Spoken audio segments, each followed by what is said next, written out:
वो रोज अपनी भेड़ों को लेकर जंगल के पास स्थित घास के मैदानों में जाता।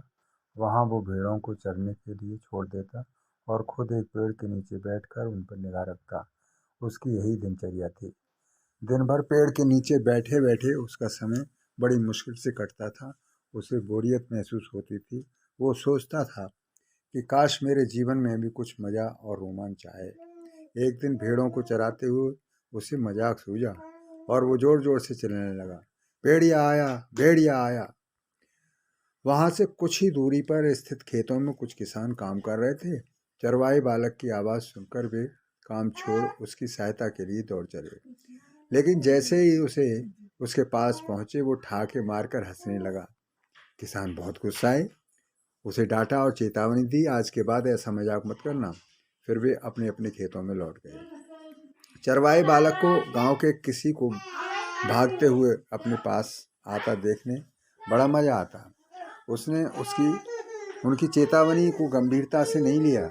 अगले दिन फिर मस्करी सूझी और फिर चिल्लाने लगा, भेड़िया आया, भेड़िया आया। खेतों में काम कर रहे किसान अनहोनी की आशंका में फिर दौड़ चले आए।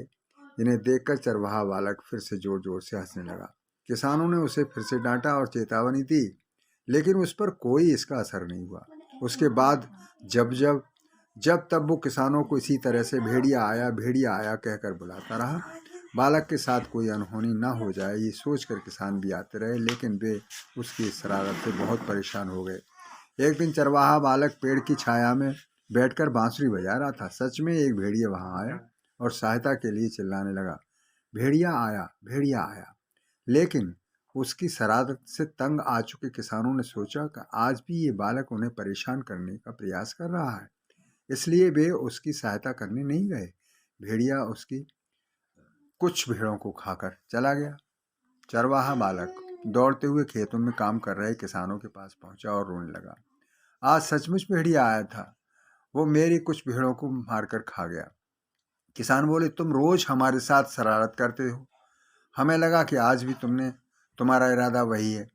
तुम हमारा भरोसा खो चुके थे, इसलिए हमसे कोई मदद नहीं मिल पाई। चरवाहे बालक को अपनी गलती का एहसास हुआ और उसने प्रण किया फिर वो कभी भी इस तरह से झूठ नहीं बोलेगा और दूसरों को परेशान नहीं करेगा। तो इस तरह से गाइस बार बार झूठ बोलने से लोगों के विश्वास पर चोट पहुंचती है और उनका विश्वास टूट जाता है।